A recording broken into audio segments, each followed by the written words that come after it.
It is the morning of June 17, 1940, in a converted laboratory at the Ministry of Supply's experimental grounds near Woolwich. A small group of men stand behind a low brick wall, watching a colleague approach a derelict tank hull 30 meters away. He carries something in his right hand the size and shape of a cricket ball, wrapped in a stocking. He draws back his arm. He throws. What happens next will be described decades later by one of the men present, not as a triumph, but as a near catastrophe. The device strikes the armor plate, and instead of falling away or rolling clear, it clings. It sticks fast to the metal, exactly as designed. There is a pause, a held breath, and then a flat, percussive crack that sends a jet of molten copper punching through 6 millimeters of steel. The men behind the wall do not cheer. Several of them flinch because moments earlier, during handling, the very same device had begun to adhere to the inside of its own tin casing, threatening to detonate in the hand of the man carrying it. This is the story of the No. 74 anti-tank grenade, known to the soldiers who carried it, often with grim humor, as the sticky bomb. It was a weapon born of desperation, built around a substance so unreliable in British weather that the men who tested it began refusing to handle a second prototype after the first had nearly taken their fingers off. It would go on to destroy enemy tanks in the deserts of North Africa and the hedgerows of Normandy, and it would also, with grim regularity, injure the very soldiers who threw it. Few weapons in the British arsenal illustrate so starkly the trade-off between battlefield necessity and operator safety, and few tell us so much about Britain's situation in that desperate summer of 1940, when the country had next to nothing with which to stop a German tank and could not afford to wait for something better. This matters because the sticky bomb represents a particular kind of wartime engineering, the kind born not in ideal conditions, but in crisis, where the question was never, "Is this safe?" but "Will this work, and can we have it by next month?" Understanding it means understanding just how close Britain came to facing an armored invasion with almost nothing capable of stopping it. To understand why anyone would design a grenade that occasionally tried to kill its own operator, you have to go back to the early summer of 1940, in the weeks following the evacuation from Dunkirk. The British Expeditionary Force had left the bulk of its heavy equipment on the beaches and in the fields of northern France. Official figures put the losses at roughly 700 tanks and well over 20,000 vehicles of various kinds, alongside the great majority of the Army's anti-tank guns. Britain, an island nation that had just watched the most modern army in Europe overrun in a matter of weeks, now faced the very real prospect of a German invasion, and it faced that prospect with home defense forces who, in many cases, had nothing heavier than a rifle to stop a panzer. The standard British anti-tank weapon of the period, the Boy's anti-tank rifle, was already proving inadequate against the armor thickness of newer German tanks, particularly when fired at anything beyond very close range. The 2-pounder anti-tank gun, while a perfectly serviceable weapon, existed in nothing like the numbers required, and most of what Britain had possessed had been abandoned in France. Newly formed Home Guard units, civilians who had volunteered to defend their towns and villages, were in some cases drilling with broom handles standing in for rifles. The gap between what Britain needed and what Britain had was not a small one. It was a chasm. What was required was something that could be manufactured quickly, from materials that did not compete with the production of aircraft, ships, and conventional ordnance, something that an ordinary soldier or Home Guard volunteer could be trained to use within an afternoon, and something that did not require the precision engineering of an artillery piece. The obvious answer was a hand-thrown weapon, but hand-thrown anti-tank weapons faced an immediate physical problem. A grenade thrown against sloped or curved armor simply bounces off before it can detonate, and even when it does go off in contact with steel, a conventional explosive charge struggles to punch a hole through armor plate of any serious thickness. The challenge, in essence, was twofold. How do you make an explosive charge stick to a moving, often curved, often sloped surface of hardened steel, and how do you then make that charge powerful enough, in a small enough and light enough package to actually defeat the armor rather than simply scorching the paint. It was a problem that, on paper, looked close to impossible to solve with the materials and time frame available in the summer of V. The man most closely associated with solving it was Major Millis Jaffaris, working out of an organization that would later become known as MD1, sometimes nicknamed Churchill's Toy Shop, a small and unconventional design unit operating with a degree of freedom from normal procurement bureaucracy that allowed its engineers to move from concept to prototype in weeks rather than years. Jaffaris and his team approached the adhesion problem with a deceptively simple idea. Rather than relying on a mechanical hook or spike to anchor the grenade to a tank's hull, they would coat the casing itself in an extremely powerful adhesive, so that on contact with any reasonably clean surface, the grenade would simply stick, the way a plaster sticks to skin, only with considerably less room for error. The grenade that emerged from this thinking, officially designated the No. 74 anti-tank grenade, consisted of a glass sphere roughly the size of a large orange, filled with a charge of nitroglycerin-based explosive, the kind more usually associated with demolition work than infantry weapons. This glass globe was coated in a thick layer of adhesive, and that adhesive layer was in turn protected by a thin metal casing, rather like a tin shell, which had to be removed immediately before the grenade was thrown, exposing the sticky surface beneath. A handle was fitted, containing a striker and a roughly 5-second delay fuse, not dissimilar in principle to a standard pin-and-lever mechanism, so that the thrower had time to release the device and take cover before detonation. The complete grenade weighed in the region of 1 kilogram, light enough to throw with reasonable accuracy over a distance of perhaps 10 to 20 meters, depending on the strength and training of the soldier involved, which in itself tells you something about how close a soldier needed to get to an enemy tank to use this weapon effectively.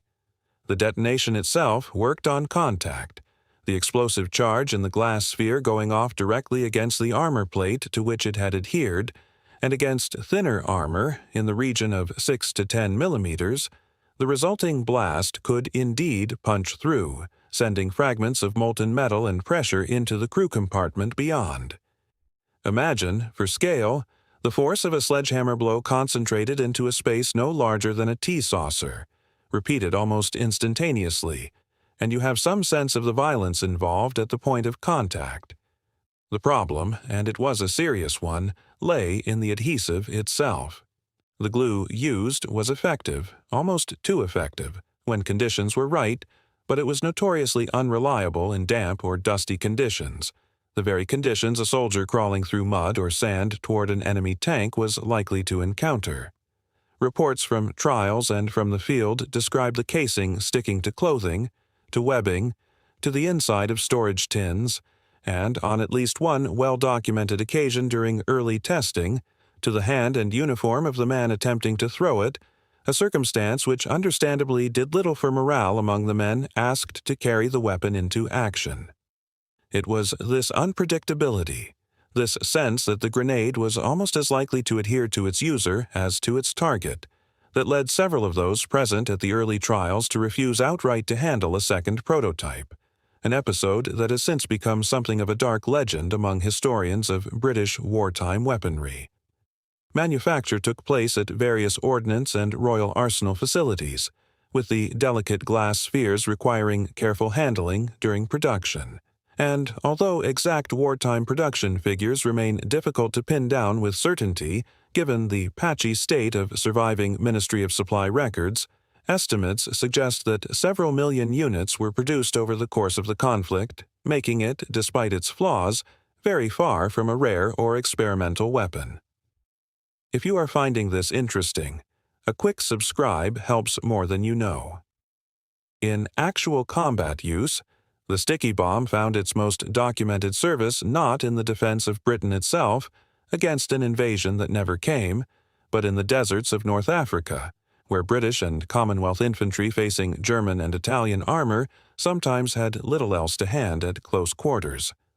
There are accounts from the fighting around Tobruk and during the various desert campaigns of small infantry parties using the grenade against lighter Italian tanks and armored cars, where the thinner armor made the weapon genuinely effective, and where the psychological impact on tank crews, the knowledge that an infantryman might be close enough to clamp an explosive charge directly onto their hull, was arguably as significant as the material damage caused. Later in the war, the weapon saw use in Normandy following the 1944 invasion. Employed in the close, hedgerow-bound fighting of the Bocage country where ranges were short and cover was plentiful, conditions that suited a weapon requiring the thrower to get uncomfortably close to an enemy vehicle.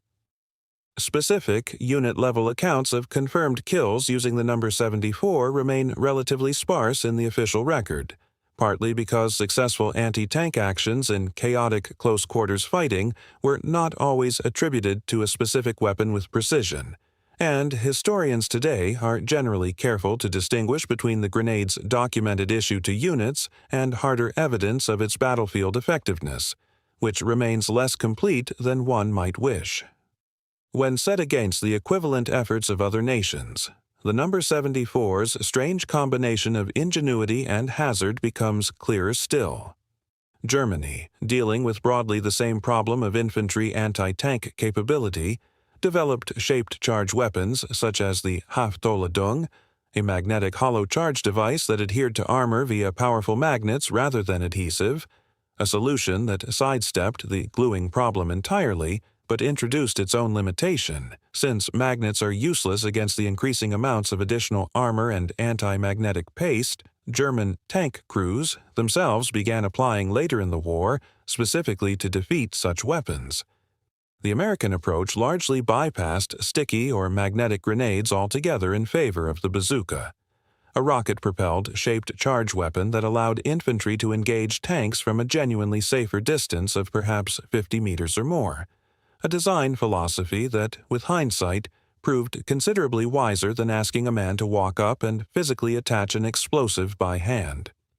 It is a reasonable observation that Britain's own infantry anti-tank solution would, before long, follow a broadly similar trajectory with the introduction of the PIAT, a spigot mortar projector that, whatever its own considerable flaws, at least did not require physical contact between soldier and target. The sticky bomb, in this sense, sits as something of a transitional weapon, a clever but ultimately compromised solution to a problem that was shortly to be solved more safely and more effectively by other means. The legacy of the number 74 is consequently a mixed one, and honest assessment requires holding two things in mind at once. Materially, its contribution to destroying enemy armor was real but limited, constrained by the narrow range of tank types it could realistically defeat and by the practical difficulties soldiers faced in getting close enough to use it without being killed themselves. Psychologically, its existence and its issue in genuinely large numbers to British and Commonwealth forces signaled something important about national resolve in 1940, a willingness to improvise and to arm ordinary soldiers and Home Guard volunteers with something, anything, capable of threatening a tank at a moment when the alternative was to send men into a potential invasion with nothing but rifles. Its influence on later weapons design is visible mainly in negative terms, as a lesson in the limitations of adhesive-based anchoring for explosive charges, a lesson that fed into the move toward magnetic and then rocket-propelled solutions that defined infantry anti-tank doctrine for the remainder of the war and beyond. Surviving examples of the number 74 can today be seen in several British military museums, including collections held by the Imperial War Museum, generally displayed inert and with the original adhesive long since rendered harmless by age, a far cry from the volatile object that once worried even the men who designed it. Return, for a moment, to that test ground near Woolwich in June 1940, to the man standing behind a low brick wall, watching a colleague's nerve as he approached a derelict tank hull with a glass sphere wrapped in cloth.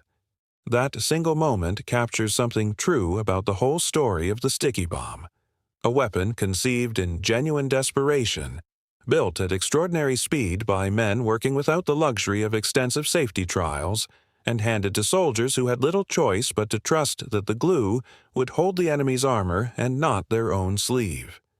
It was not an elegant weapon. It was not, by any reasonable standard, a particularly safe one. It stuck to the wrong things almost as readily as the right ones, and it asked an extraordinary amount of courage from the men who carried it, men who had to walk toward an enemy tank carrying, quite literally, an explosive charge that might adhere to them before it ever reached its intended target. And yet it existed, in the hands of soldiers and home guard units across Britain and later across the deserts of Egypt and Libya and the fields of Normandy, because in the summer of 1940 something was needed and almost nothing else was available. That, in the end, is the real story of the No. 74 anti-tank grenade.